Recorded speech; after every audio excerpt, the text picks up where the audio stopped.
Ladies and gentlemen, welcome back to the desert. I hope that you're all having a good festive time. I hope that you have been a good boy and girl and Santa has given you what we're dreaming of. But now, let's talk about adult stuff, gentlemen. Let's talk about the increasing male loneliness and misery in today's dating world, and let's see some possible different outcomes that we can build. We're going to speak about the passport bro movement. We still tend to equate women with, nursing and homemaking. Wasn't the feminist movement, though, all about choice? So if she wants to be a stay-at-home mom, if she wants to do those traditional gender roles, that's her right that you fought for or your predecessors did. Why are they so pressed when women decide to do the traditional things and don't want to slave away at a fucking job in a cubicle to make pennies on the dollar? To get yelled at by a dude who's also incompetent at his job. And then hate that you have to go into this every morning at 8, 9 a.m. Okay. And all of these attributes, whereas men are the providers, are the ones who provide protection and resources in modern Western culture, right? A lot of women would probably be not happy about the prospect of going back to the norms that they seem so fond of. It's harmful, this past. Guys, men still provide, right? Don't need to change my opinion on that. Men still provide, even though women work and make their money. Men still provide resources, not only attention, but monetarily. All right, now not in the same degree as before, granted, but I don't see many women splitting everything 50-50. All right, and we had a video done a while ago, women pretending to not have money to pay mortgage, and like 99 out of 100 guys were like, what the hell are you talking about? You've never paid a single penny on mortgage. All right. Like, let's not pretend that women are paying 50-50, all right? Passport bro movement that hold these beliefs, that women should be meek, subservient, that should tend to their needs. This passport bro movement puts kind of a race. Young feminist collective. Here you go, dude. Here's your wokey. Be prepared for all the terms coming out left and right. This and colonial dimension. I'm actually surprised she's not extremely unpleasant to look at, right? This woman is pretty and a feminist. Has to be the first one I've seen in probably years, to be honest with you. Maybe she's a member from just a while ago. Most probably, guys. I don't know. Give her a bit of time. She'll make herself physically unappealing. To this because it kind of fulfills their expectations that brown people should be servicing white people and brown countries should be at the service of white Western countries. Yet gender roles are complex. It's simplistic to assume Asian women are unequal to men. Yeah, and it's also simplistic to assume that all men are racist. Just because they don't want to date in the USA, right? We do a special series on Patreon called The Wall Awards, where I crown the queen of cringe and delusion who has hit the wall the hardest. And I can tell you guys, from all the episodes we've done until now, I think 5 with the 6th one that will be posted shortly, all women were feminists, right? And I'm not saying feminist adjacent or their beliefs mirror that of feminism. No. I'm saying feminists who have spent years being indoctrinated into the cult of feminism. I don't do it on purpose. I don't cherry pick them. It just so happens that the most unattractive, personality-wise, delusional, extreme woman happens to be a feminist on each episode. They are just so unpleasant. For example, the Philippines ranks 25th out of 146 countries in gender equality, scoring better than Canada at 36 and almost 20 places above the United States at 43. Thailand ranks 65. We Filipina, we know how to cover our role as a wife, and we let our men to lead us in our household. But some Western women, they think that's too old-fashioned. Women should pursue their career and all that. And they even said that we are just playing the role because we want to get out the poverty, But the fact is, we are race like this. That's our tradition. That's our culture, you know. ความเป็นชาวเอเชียอย่างชาวหญิงไทยอ่ะมันถูกขัดเกลา Guys, before this guy continues, and I hope you can read the subtitles there, but it's so funny because when women say, no, we do this because that's the way they taught us, a lot of people say, well, see, they are being indoctrinated. If that is the case, then men are also being indoctrinated to fulfill the male role. And I tell you what, guys, if you as a man want to be modern and you don't want to pay, for example, dates, do you think you're going to be successful if you go on dates and as a man say, let's split the bill 50-50, or in fact, why don't you pay for the date? Yeah, you're not going to get shit, all right? All these women that say, oh, these gender roles, I don't want to be assigned a female gender role, I don't want to be a caregiver, I don't want to do this, I don't want to do that, yet you still expect men to be traditional as they were in the 15th century, all right, you hypocrite witch. It doesn't make any sense. When it comes to women, oh no, we get to be modern and independent, but at the same time, you can clearly see by the men we choose that we want providers and traditional men. So don't hit me with that indoctrination stuff. มันถูกหล่อหลอมมาโดยจะรู้ตัวหรือไม่รู้ตัวก็ตามว่าการเทคแคร์การดูแลเอาใจใส่คนรักมันเกิดขึ้นพร้อมกับความรักหรือความผูกพันหรือว่าการชื่นชอบ Another criticism of passport bros says the men resort to finding love overseas because they're not good enough for the women back home. These guys sort of give up on themselves in terms of what success they're going to have here in America. And they are like, okay. No one's giving up on themselves. They see the reality of the situation. You go on a date, she's going to fucking try to film you because you took her to a franchise place like True Food Kitchen or whatever the hell that was where that dude got yelled at, or all the other stupid videos where women are trying to dog the guys that are taking them out to get brownie points on the internet. Then you got to deal with the court systems, even if you do make it that far, which you lose everything with court biases down to your 401k and all your investments, everything, your retirement is even liable to be taken from you. That's how insane that is. And then they have permanent alimony in a bunch of states. Only some have repealed that.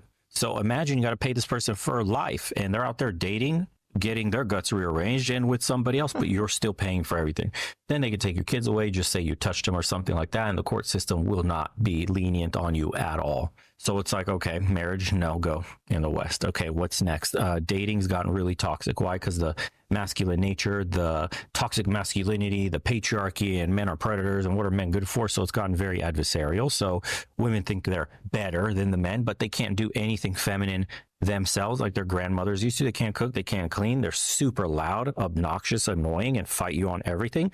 So guys are looking at all this in a holistic manner, not giving up on themselves, but going, dude, it ain't worth the squeeze. Sorry, the juice ain't worth the squeeze. That's what they're all thinking. You know what? A passport would be better.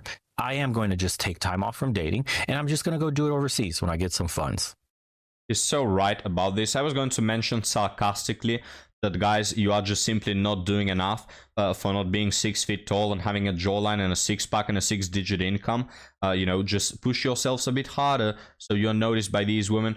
But even if you do, guys, even if you were to be the top 10% of men, it's still not worth the squeeze. Like, actually being a Chad doesn't guarantee you that you're going to find a good woman, right?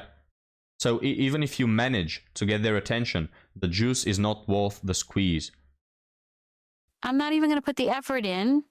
It's almost like they think they're going to take a magic pill and everything's going to change by going to a different country and it is meeting like a woman there. Just as the passport bro movement grew through social media, there's now a counter movement disparaging the men who choose this lifestyle. And you pay attention to the passport bros, like they're... Yeah, look, okay, already started loud. Already ridiculous, bro. Guys, before she continues talking, I want you to look at this woman and tell me one thing that you think she can provide to your life that is not a liability. Mention one thing, guys. Oh, Hidan, I think by the looks of it, she might be a pleasant companion. I think by the looks of it, she's a woman that I will be able to rely upon. Try and come up with one thing that you think this woman can provide positively to your life. getting women from like the DR, Colombia, the Philippines, Thailand, like women that can speak very little English, women that don't have education, women that need them.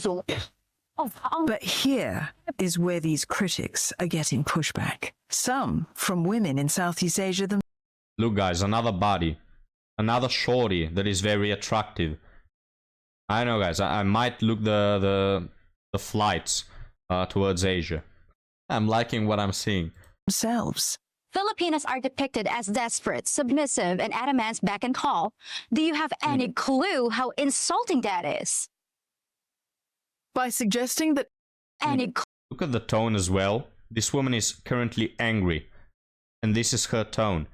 It's more feminine, more humble, and more pleasant than the previous woman who was just talking. She wasn't even upset. She was just making a point. All right? This woman is more pleasant and more feminine while being upset. You can't make this stuff up. Clue how insulting that is. By suggesting that Asian women are easier targets for Western men. Yeah, saying they're poor, dumb, uneducated, can't speak English, desperate for money. What happened to the sisterhood? Imagine saying that about a woman. You see how the claws come out, the reality comes out when competition's there? Exactly. There is an undertone. Exactly, it's competition, guys. Like, the reason why women are upset is, well, first off, they want to see men suffer. They are just evil people that want men to suffer.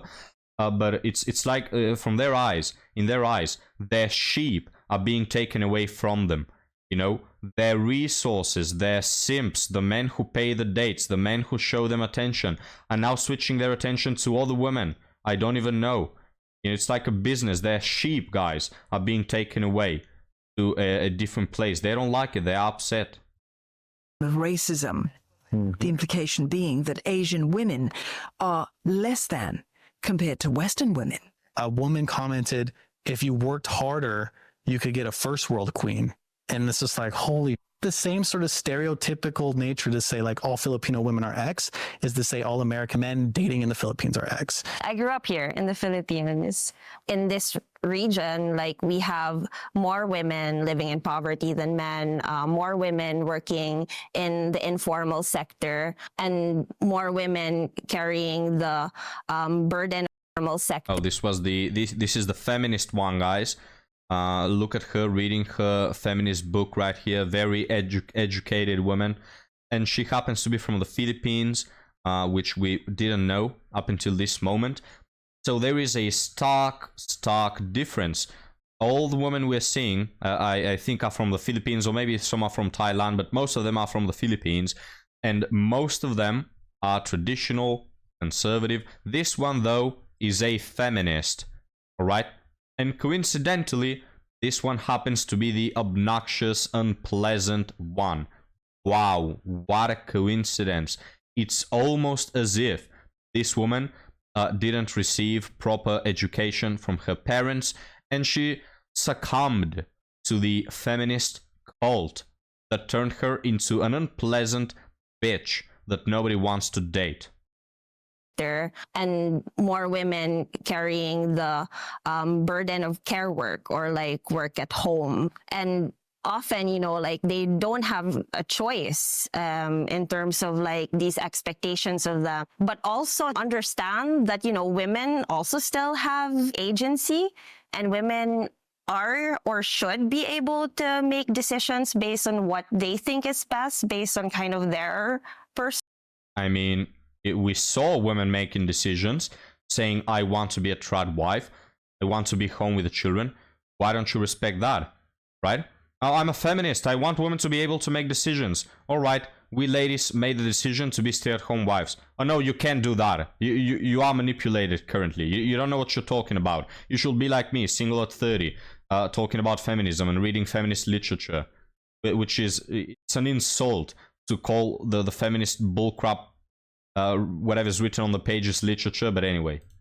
Personal situations.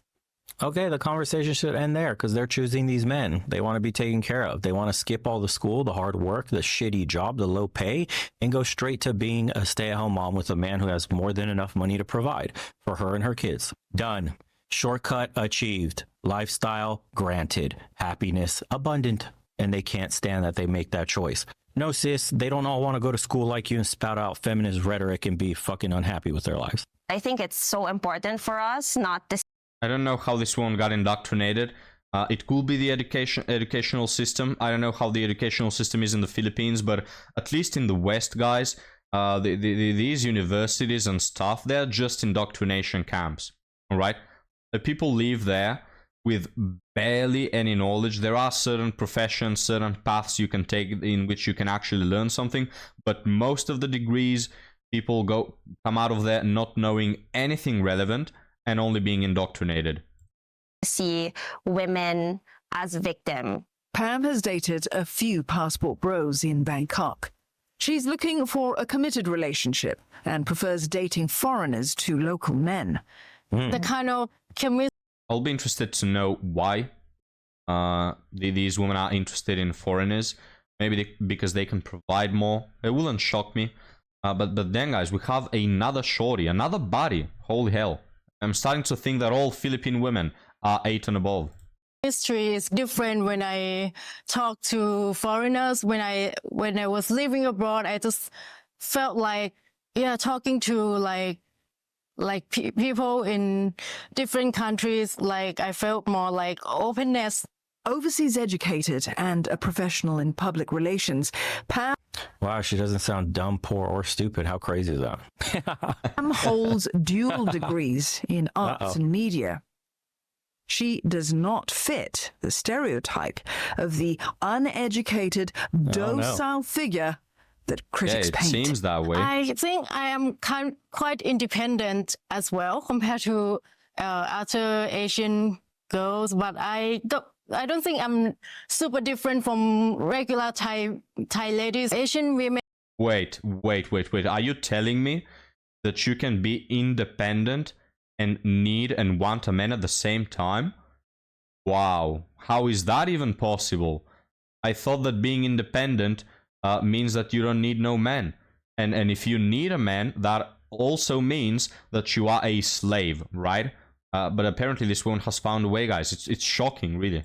Men these days, we also portray sophisticated and independent. We become more self-reliant, and I think we won't look for the guys that we meet on dating apps and we know that, oh, he just wants a casual date, casual fun. It depends, like we can choose as well. The passport bro movement has been demonized by some people, praised by others, and sometimes there is basis, but as you know, nothing is black or white completely. Of course. When a man...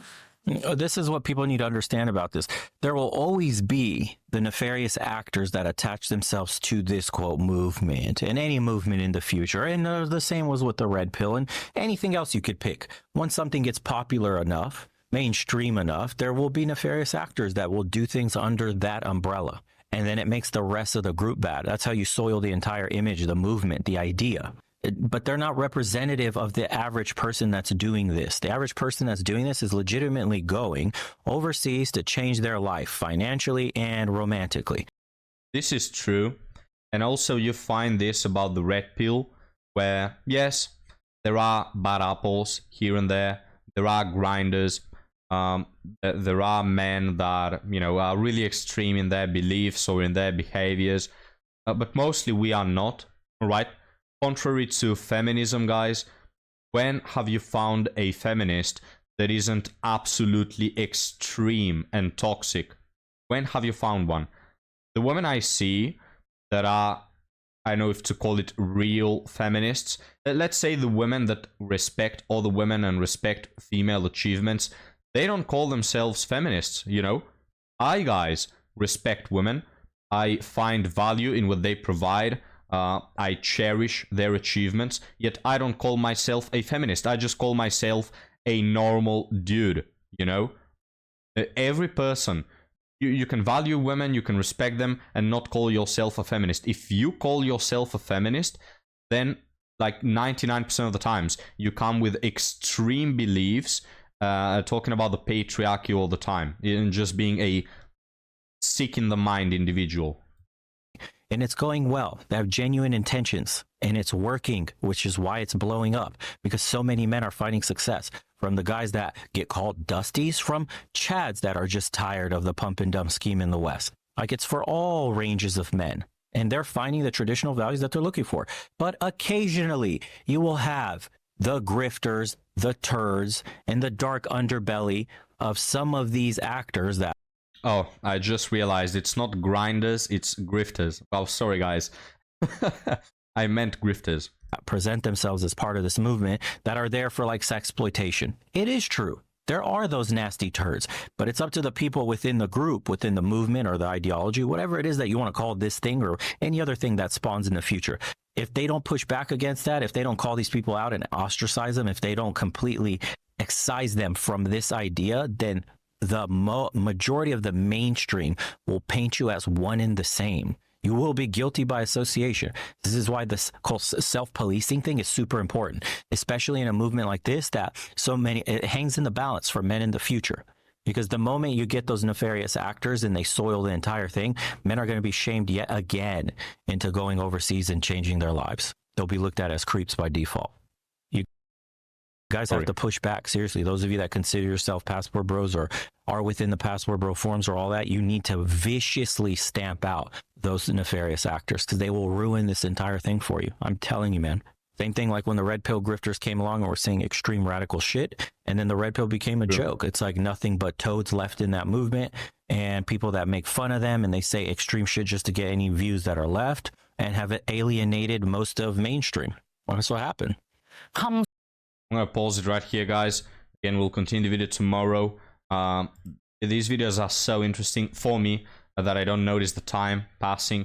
I hope they are for you as well, gentlemen. But the closing thought is I recently did a video in which I had a monologue talking about how guys should not give up on dating and on trying to fix this world. And I received a lot of comments of people saying, no, Hiran, I give up.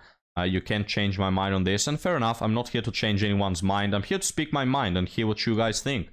But this is another way of fixing it, right? Like when I say that men should not give up on trying to fix the world, you could do this, right? I'm not saying that you should fix it in the country you live in. What if you go to a different country where you find women that uphold the same values as you do? You can change the culture that way, you know? I'm not saying you should go back to dating. I'm not saying you should get married to whomever you find. I'm not saying you should risk it all. But this, for me, I will say I'm, you know, accepting the passport bro movement. I'm not a passport bro myself, but I will do it. I absolutely will, you know. If I don't find what I'm looking for here, guys, why don't we go to another country, you know? And this will further exacerbate, I think is the word, the difference between one ideology and the other, right? The traditional ideology will move to where it's accepted, to where it's valued, and we will have good families raising good children that will in turn make the world a better place. While the West will, all the good men will flee from there, all the good women will also flee from there or be taken, but in smaller numbers with each passing generation, and in the end we'll have the West collapse due to feminism and hedonism philosophies. They will all be miserable. They will all continue with their endless TikToks of bad dates, of men pumping and dumping, of women devaluing their body and making all the wrong choices. So let them do that, guys. Have at you, you know. You continue to sink down while we, the traditional men that respect ourselves and our time, we are going to find our answer somewhere else.